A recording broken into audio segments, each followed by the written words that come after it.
안녕하세요. 삼성선물에서 경제 분석하고 있는 최서영 연구원입니다. 이번 시간에는 코로나 이후 연준과 정부의 밀월 시대라는 주제의 분석 내용을 브리핑해 드리겠습니다. 지난 한 달간 전 세계는 코로나 바이러스가 쉽게 극복되지 못하는 사안임을 받아들이는 시간을 보냈습니다.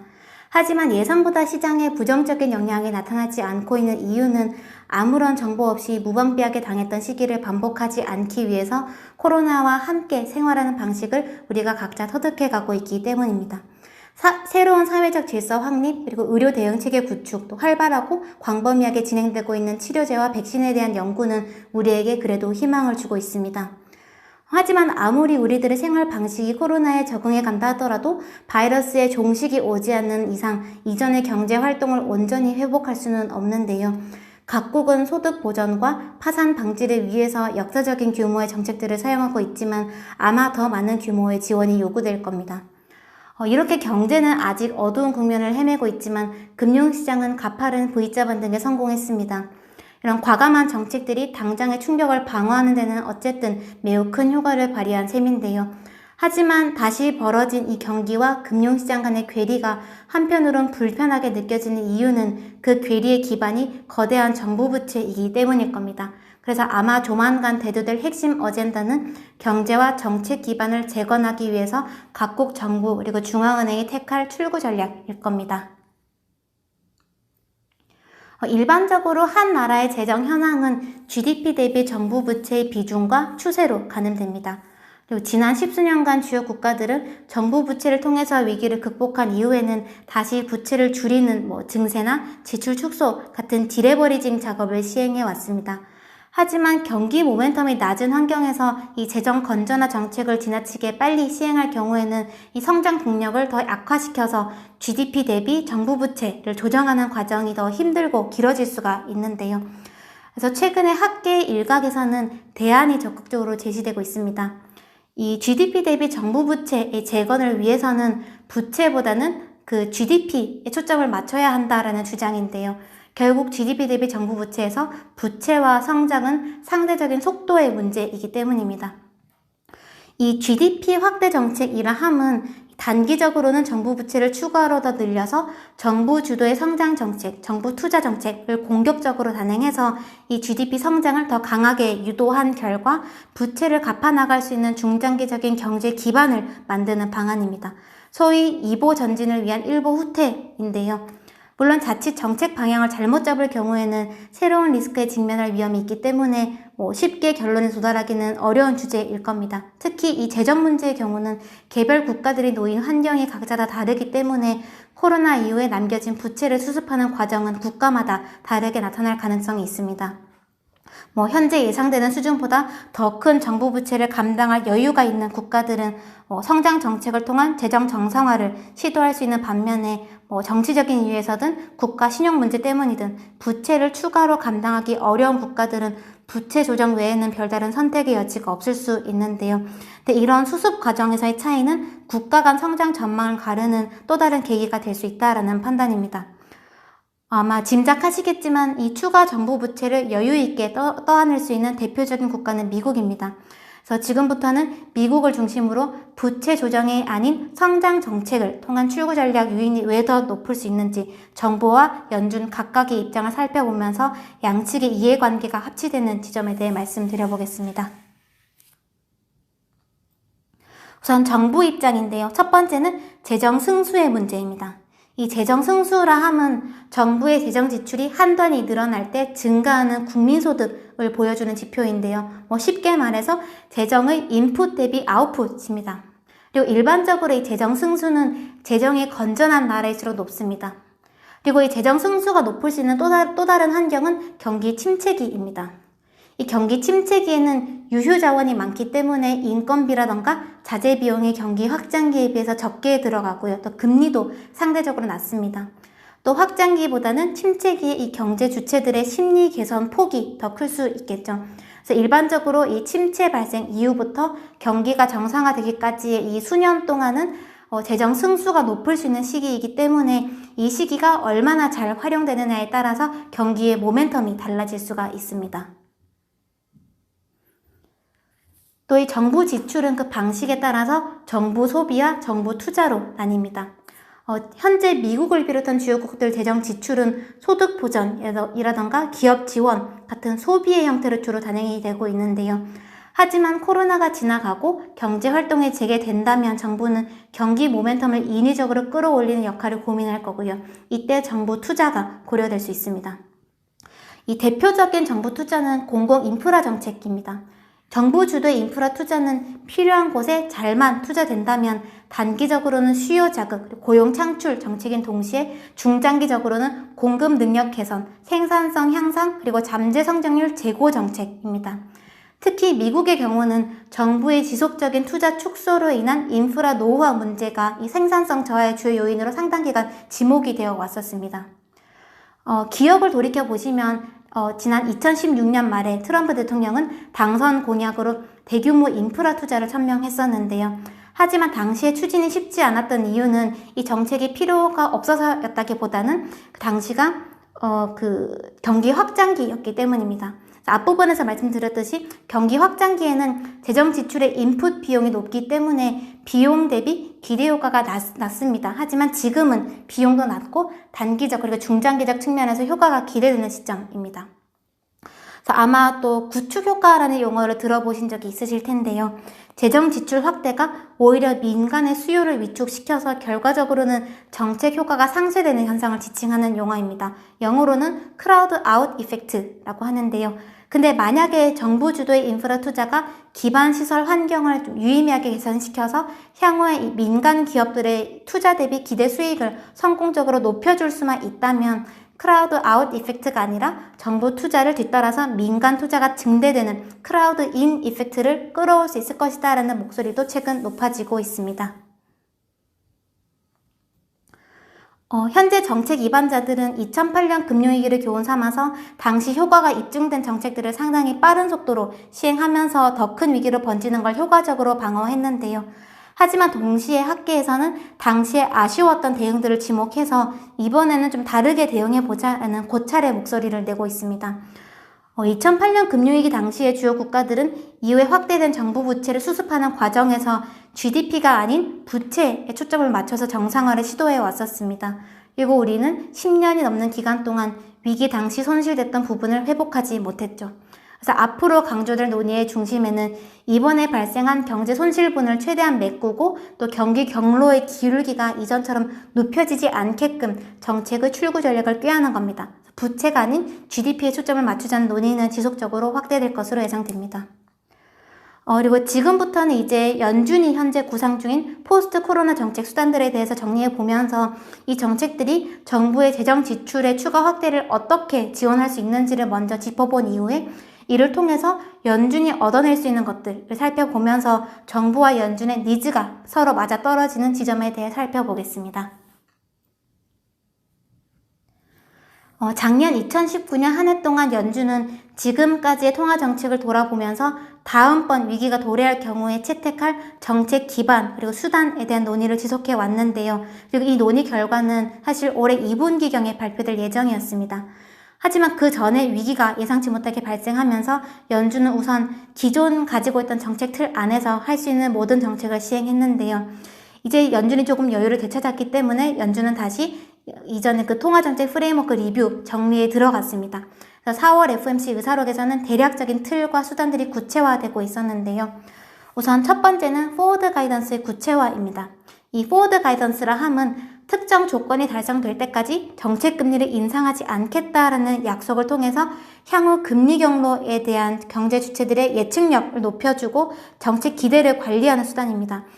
지난번 의사록에서는 특정 경제지표 성과나 특정 시기를 지정해서 제로금리 유지 기준을 구체화시키는 안이 제시됐는데요. 아마 6월 FOMC 회의에서 구체화된 포워드 가이던스가 발표될 가능성이 있습니다. 그리고 두 번째는 현재 시행 중인 자산 매입 정책의 의도를 더 구체화해주는 겁니다. 현재 연준은 구체적인 가이드라인 없이 매입 정책을 시행 중에 있는데요. 그래서 위원들은 이 매입 정책을 보다 예측 가능하게끔 좀 명확히 해줄 필요가 있음을 제안했는데 일부 위원들은 중단기 금리의 상단을 씌우는 일드캡 정책을 제시했습니다. 이 일드캡 정책은 국채금리가 특정 레벨을 상회하지 않게끔 방어하는 데 필요한 규모를 유동적으로 매입하는 방안입니다. 그래서 이 매입량을 기준으로 가이드라인을 제시했던 과거와는 다르게 채권의 가격이 금리를 기준으로 이 매입하는 방식이기 때문에 매입량은 보다 유동적이 될 수 있지만 이전에 비해서 금리 변동성 자체를 더욱 낮추는 정책입니다. 여기에서 연준이 해결해야 할 과제는 매입량에 대한 시장의 지나친 관심을 낮추는 겁니다. 일각에서는 자산 매입 규모와 자산 가격 상승을 강하게 연결짓기도 하는데요. 하지만 사실 국채 매입량 그 자체는 그렇게 중요한 지표는 아닙니다. 그래서 매입량보다 더 중요한 것은 매입을 통해 관리하는 금리입니다. 그때그때 시장 상황에 따라서 연준이 특정 금리를 방어하기 위해서 필요할 국채 매입 규모는 달라질 겁니다. 예를 들어서 시장 전반의 금리 상승 압력이 강한 시기에는 그 특정 금리를 방어하기 위해서 연준은 더 많은 국채 매입을 해야 될 거고요. 반대로 금리의 하락 압력이 강한 시기에는 굳이 그만큼을 매입할 이유는 없을 겁니다. 또 추가로 연준의 금리 방어력에 대한 시장의 신뢰 여부도 영향을 미칠 건데요. 만약 연준이 특정 범위 이내로 금리를 관리하는 모습을 지속적으로 보여주면서 신뢰를 쌓는다면 시장은 더 이상 연준에 도전하지 않을 겁니다. 그래서 이 연준의 금리 관리 능력에 대한 신뢰가 높아질수록 연준은 더 적은 매입량으로도 금리를 관리하기가 용이해집니다. 2016년 9월에 BOJ가 이 금리 타겟팅 정책을 시행한 이후에 국채 매입량을 지속적으로 줄여올 수 있었던 이유이기도 한데요. 그래서 연준이 만약에 공식적으로 이 일드캡 정책을 발표하고 안정적으로 시행해 간다면 국채 매입량에 대한 관심을 아마도 줄어들어 갈 겁니다. 그리고 마지막으로 연준의 이 정책 프레임워크 리뷰에서 발표될 가장 중요한 내용은 물가 목표 변경을 통한 물가 오버슈팅 용인 의지 전달일 겁니다. 그리고 이런 여러 정책들의 조합을 통해서 연준이 달성하려고 하는 목표는 사실 통화정책만으로는 제대로 된 의미를 이끌어내기가 어렵습니다. 여기에 재정정책이 얹어져야지만 유의미한 조합이 구성됩니다. 사실 이런 금리 타겟팅 정책은 재정정책이 강해질수록 정책 조합의 힘이 강해지는 정책입니다. 그리고 이 재정정책이 성장과 물가를 자극해서 물가가 연준의 목표치를 향해 갈 때 그럼에도 연준이 이 물가 상승을 용인해주면서 상당 기간 지금의 저금리 환경을 유지해주겠다라고 연준이 약속해준다면 추가 국채 발행이 금리 상승으로 연결되지 않으면서 재정정책이 효과를 더욱 높여줄 수가 있습니다. 지난 5월 초에 시카고 연은에서 의미 있는 보고서가 발간이 됐었는데요. 이 보고서에서는 정부 부채가 많은 시기에는 통화정책과 재정정책이 협업을 해서 이 GDP와 물가가 높아지는 환경을 우선 만들어서 부채 정상화를 유도해야 한다라는 주장을 담고 있었습니다. 만약에 전통적인 방법처럼 중앙은행이 재정비용 분담을 거절하고 정부가 증세나 지출 축소로 부채에 대응하게 할 경우에 경기 모멘텀은 다시 약해질 가능성이 높기 때문에 긴축 기조는 예상보다 길어질 수 있고요. 또 이는 또다시 경기 모멘텀을 저해하는 원인이 될 수 있기 때문에 결국 부채 부담을 유의미하게 낮추기 어려울 것이다 라는 점을 지적했던 자료입니다. 즉 중장기 재정 건전화 기조와 단기 정책 기조를 구분해서 대규모 부채 출구 전략을 세울 필요성을 강조하는 보고서였습니다. 사실 또 경제 주체들에게 더 큰 영향을 미치는 금리는 우리가 일반적으로 보는 명목금리 그 자체보다는 명목금리에서 물가를 제외한 실질금리입니다. 만약 정부의 정책이 물가 상승에 기여한다면 연준은 명목금리를 더 내리지 않고도 완화적인 실질금리 환경을 유도해낼 수가 있게 됩니다. 즉 만약에 정책 조합이 성공한다면 물가 상승 압력 대비해서 명목금리가 낮은 시기는 찾아올 수 있을 거고요. 이 시기에 민간 수요와 금융시장은 자극될 가능성이 있습니다. 다르게 말하면 만약에 이런 정책 조합에도 불구하고 물가 상승이 나타나지 못한다면 연준은 그때 가서 마이너스 금리를 검토해야 할 겁니다. 그래서 아마 연준은 이 마이너스 금리를 채택해야 할 상황에 도달하기 전에 재정정책이 물가 상승을 유도해 주길 바라고 있을 겁니다. 지난 수년 동안 중앙은행을 둘러싸고 자주 제기됐던 문제는 통화정책은 이제 경기와 물가를 부양하기에는 여력, 효과가 모두 제한적이다. 오히려 자산시장 과열만을 야기한다라는 한계점이었습니다. 이런 현상을 설명하는 가장 대표적인 개념은 레리 서머스의 Secular Stagnation, 구조적 장기 침체인데요. 레리 서머스는 이 Secular Stagnation의 가장 근본 배경을 자연 이자율의 하락에서 찾습니다. 이 자연 이자율이라 함은 한 나라의 물가가 안정적인 상황에서 완전 고용을 유지할 수 있는 적정 실질금리 수준을 의미하는데요. 그래서 이 통화정책이 그 경기에 완화적이려면 실질금리가 그 나라의 자연 이자율보다 낮게끔 금리 환경을 만들어줘야 합니다. 즉, 통화정책의 완화적인 정도는 항상 자연 이자율과의 상대적인 격차로 설명해야 합니다. 이 자연 이자율은 결국은 자본에 대한 가격인데요. 이 가격은 자본에 대한 수요인 투자와 자본의 공급인 저축으로 결정됩니다. 자, 간단히 말하자면은 자본 가격인 자연 이자율이 지속적으로 낮아지고 있는 이유는 전 세계적인 고령화와 빈부격차 확대가 저축, 이 자본 공급은 증가시켜온 반면에 낮아진 생산성과 낮아진 잠재 성장률은 투자, 자본 수요를 감소시켜 왔기 때문입니다. 근데 이렇게 만약 자연 이자율이 계속 하락한다면 중앙은행의 금리는 과거와 같은 레벨이라도 경기에는 더 긴축적인 영향을 미치게 됩니다. 그래서 이 레리 서머스는 저금리 장기화에도 저성장이 고착화되어 왔던 이유는 자연 이자율 자체가 너무 낮아져서 완화적인 금리 환경을 만드는 게 과거보다 훨씬 어려워졌기 때문이다라고 주장합니다. 0%의 금리도 경기를 부양하기에 충분히 완화적이지 못했다라는 건데요.